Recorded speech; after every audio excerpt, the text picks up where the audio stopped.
Here we go. Hello and happy Thoughtfully Fit Thursday. I am Darcy Loma and I have a special guest with me today, Michelle Tillis Lederman, who I met at the NSA, the National Speakers Association. We were both attending a certified speaking professional conference, and Michelle was leading it. And I really enjoyed her style, and we connected afterwards. And she is a connector. That's what she does. And she's not only does she do that, she's written the book. She's an author of The Connector's Advantage and the 11 Laws of Likeability. And we connected. And then in that conversation, she said, "Oh, you're writing a book. I've got this group, this authoress group. You got to be a part of that." And she connected me there. And so Michelle walks the talk. And we're going to explore today the tips to connect with unlikable people. And as you all know who follow me, that's really the practice of flexibility when you're thoughtfully fit. So let me just welcome Michelle. She is one of the Forbes. I'm looking at my notes here because her bio, I could spend 45 minutes sharing. Forbes top 25 networking experts, the author of 4 books, actually. She is the CEO of Executive Essentials, and she really focuses on communication and leadership and does it for nonprofits, universities, Fortune 500s, government clients. She's been on media, on NBC, CBS, all over the place. So, Michelle, thank you so much for being with us today. And most importantly, on Thoughtfully Fit. Yes, on Thoughtfully Fit. And so that's what the book came out yesterday. And one of the things that when my team and I were talking about who to have, we thought, oh my gosh, Michelle is perfect because she understands the message here, which is how to be thoughtful with people. So I want to just kick it off and ask you, how do you deal with people who push your buttons? How do you connect with others? So one of the things I always say is you can't control anybody else. You can only control and feel good about how you respond in a situation. And so if you can walk away from something and feel like I'm okay with how I handled it, then that's the best thing that you can do. So that is what I want to put out there. We can't control anybody else. That said, people are going to push our buttons. They are going to get under our skin. And there's a couple of techniques that I like to talk about. And the first mindset that I talk about in my book, The Connector's Advantage, is to be open and accepting. So this is fundamental and foundational to being a connector, to enabling us to see what's likable about other people, right? Because we're all likable, right? But we can't make anybody like us. So what I always say is you can enable people to see what's likable about you. And what I think is that the idea of being open and accepting is not just open and accepting of others, but open and accepting of yourself. And I'm sure you can relate to that one. Oh, for sure. And I mean, to me, when you say that, Michelle, it makes me think about like judgment and how do you be open and accepting instead of being in a place of judgment, like, either judging yourself for judging others or being in this closed-minded judgmental stance about other people. Okay, so there's 2 ideas I have for you. Great. First is to assume positive intent. Now, this is a challenging concept, right? Because what happens as human beings is we take in information very, very quickly and we form conclusions. And then all future information we take in through that lens to confirm our conclusions. And that bias that we have already created for ourselves. So we like to be right and we believe we're right. And so we climb this, the ladder of inference and then buy into our own conclusions. Now, I'm not criticizing anybody for doing this. This is because we're an intelligent species. I do it, you do it, we all do it. The key is 2 pieces. 1, assume positive intent, right? As we're climbing this ladder of assumption, can we assume a positive intent in that interpretation? And the second is to stay open to being wrong. When I talk about open and accepting, it's not just open, it's open to being wrong. And so we want to stay in a place of curiosity versus conclusion. And yeah, I let that one land for a minute, right? Yeah. Because if you want to think about how do I, keep myself from that place of judgment when I'm dealing with people, when I'm in a mood, when I can read them however I want to read them right now, I have a choice. And part of the choice is just keeping yourself in that place of curiosity. I call it slow your thinking down. So I'm going to give you 4 questions And these are all outlined in the book and with more information, but I want to just give people a quick idea. There's 4 different questions that I pose, but here's 2 of them. The first question you can ask in a moment is, what don't I know? Right? So what don't I know about why they came in late? What don't I know about why that tone of voice felt a little snippy to me?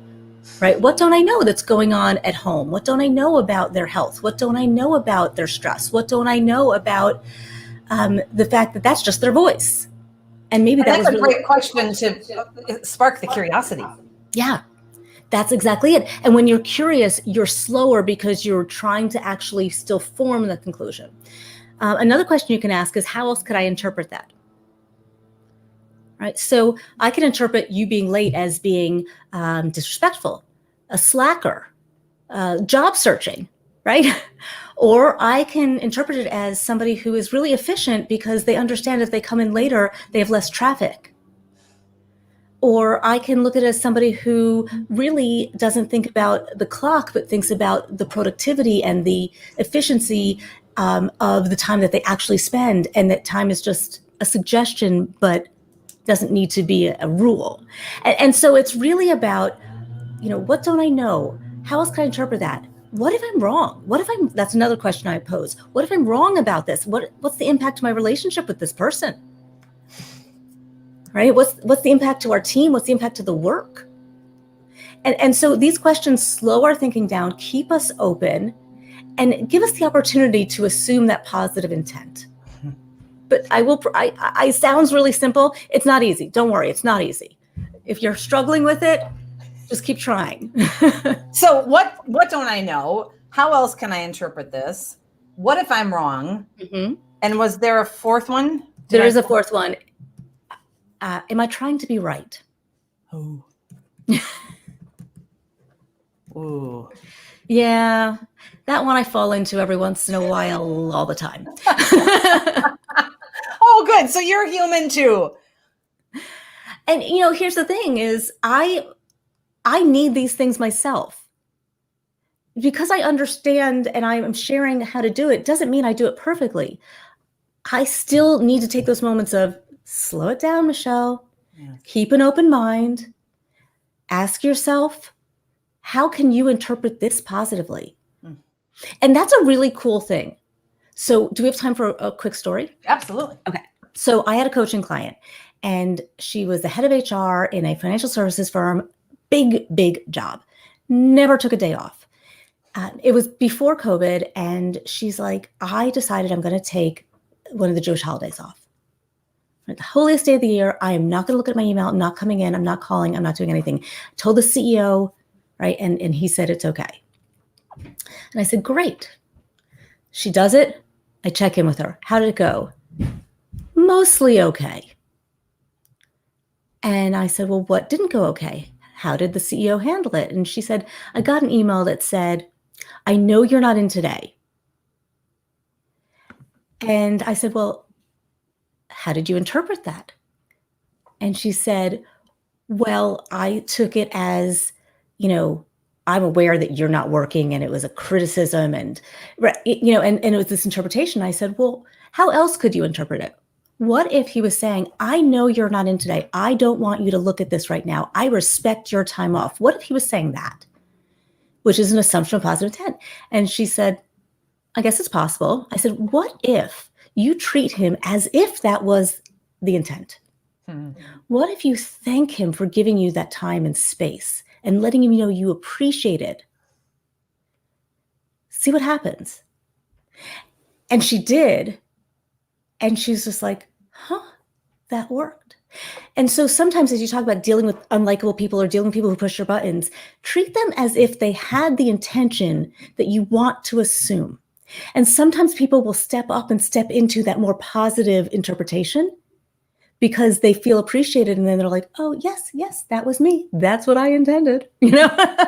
That is beautiful. And there's so many overlaps as you're talking, Michelle, with Thoughtfully Fit. At the core of being thoughtfully fit is you focus on your choices and what you control. And I hear you talking about choices and control, and then you pause, think, and act, right? So you're saying you got to slow it down and ask these questions. There is so much overlap. And so let me ask you now another question then. Let's say that there are some people who aren't likable. How do you stretch to accept them? If you try these, I'm hearing an echo now. Do you hear the echo? No. Okay, good. If you try some of these questions and you're like, okay, what do I not know? I don't know why they're being a jerk. Or okay, how can I interpret this? I can interpret it that they don't like me, or that they, so what are some strategies that you have for that? If somebody's struggling. So you don't actually have to come up with the right reason to slow your thinking down. All you're trying to do is slow your thinking down, stay in that place of curiosity. You can say, why were they late for work? Well, they got snatched by the body snatchers and their pod wouldn't open. Obviously, that's not a real thing, but coming up with crazy interpretations will still slow you down. Now, I'm going to put that aside because that doesn't necessarily help you connect with this person. But if you want to think about connecting, I have a couple of tips, because one of the things I talk about in the Connector's Advantage, the last entire section of the book is to expand and diversify your connections. And I want people to be inclusive connectors, because when you, and you'll share that we have a quiz that people can think about where they fall on the connector spectrum. But if you want to climb the connector spectrum, you want to think about the breadth and depth of your connections. So when we think about being an inclusive connector, I want you to find the similarities, call out the similarities. It's so easy for us to see our differences, right? I'm short, you're tall. I am female, you're male. I am young, you're old, or vice versa in this point in my life. We find very obvious differences and we focus on them. What I want people to do is find the similarities. People don't connect over what we do. We connect over what we like to do. Our common causes, experiences, passions, values, interests, people, right? Places. So we want to almost go on a little scavenger hunt to find our similarities and have a host mindset. Yeah. Have a what mindset? Have a host mindset, right? How can I make somebody else feel comfortable in this situation? How can I play the host and invite people in to the space? Now, sometimes we just rub. And a lot of times we rub for two reasons. One, they're too much like us because we don't like in others what we don't like in ourselves. Right? I'm going to say that again. We don't like in others what we don't like in ourselves. So when we see somebody behaving in a way that rubs us the wrong way, it's kind of like, oh, I think I do that. The other reason is they are our opposite. So I'm a risk taker, you're risk averse. And we clash because we have I like to innovate, you like tradition. You're all about fact, I'm all about feeling. Oh, interesting. So we have that natural clash. And so then in those situations, what I want you to do is appreciate the differences and say, oh, you like details. I like big picture. Fabulous. Let me give you the details, and that's your domain. So I can stay up in the 10,000 foot view and find that is your best collaboration partner, right? Because you enjoy different aspects of the work, and to acknowledge and appreciate and actually call it out. Yeah, I mean, I'm thinking about even in the business world, having someone who is good at the details and someone who's a visionary, you're going to have a stronger team than if you have people who are all the same. Steve Wozniak and Steve Jobs, Yeah. Yeah. So with the connectors, these are great tips. With the Connector's Advantage, who would be the audience that would get the most out of that book, or any of your books, really? It's funny. Both my books are very evergreen, and they kind of apply very broadly to people who want to build stronger relationships. But people ask me this question, and I kind of want to have an answer because I want people to be like, that's me. And one of the things I think about is people who are understanding that success is driven through relationships. That people who are wanting to have an impact. I'm almost thinking, as you're talking, Michelle, people who don't understand that probably need your book more. This is true, because I will convince them in chapter 1 with all the statistics. Not only will you have a better shot at getting the job, getting the promotion, getting the client, getting the referral, getting the sale, you will be happier and healthier. I have statistics around happiness on the job and your physical health and your mortality related to connectedness. Wow. Yeah. Yeah. You want a scary stat? Yeah. Obesity has a less impact on your mortality than social isolation. So in other words, you can be heavy as long as you're connected and you'll live longer. Wow. You have an equal impact to your mortality as if you smoked 15 cigarettes a day. Social isolation is an epidemic, and never more so than in this time of COVID.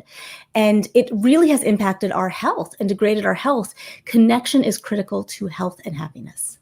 Oh my gosh. I mean, and as we are on the tail end of a really long quarantine and period of social isolation, it sounds like this is the perfect book as we're starting to come out, as the world is starting to come back, as vaccine and herd immunity is coming. It sounds like your book can provide some strategies, because I'm imagining there are some people out there who will have some social anxiety on how to re-engage and reconnect after having been in isolation, myself included. I did put a link to your connector quiz in the chat, and we will also share links to Michelle's website and book. The resources are phenomenal. This is so helpful, Michelle. If there was something that you want to leave our listeners, viewers with, that if they are sitting there thinking, yeah, this sounds great in theory, but I really don't know where to start. I don't know how to do this. I'm judgy of others or of myself. Any last tip that you might share? Oh my God, I love that, because I think I shared with you, we are launching a book club on the Connector's Advantage, and it's a micro course. So there'll be a link somewhere where you're looking, but starting July 1st, we are doing the first inaugural book club of the Connector's Advantage, where you will get daily micro lessons for a month, less than 15 minutes each lesson, to help you get this started, to enhance your connection. You'll have a community to go through the course with you, and I do a live Q&A to answer all your questions. And if you want to join a public club, you can do that. If you have a group, you can do a private club. You can be a book host. The link's there. Reach out to me. I would love to help you get started. That is fantastic. I just posted that in the chat as well. Michelle, you are a masterful connector. I've seen it firsthand, and I feel honored to have connected with you. And I thank you so much for joining us today for Thoughtfully Fit Thursday. Thanks for having me on. Yeah, absolutely. Take care. Bye.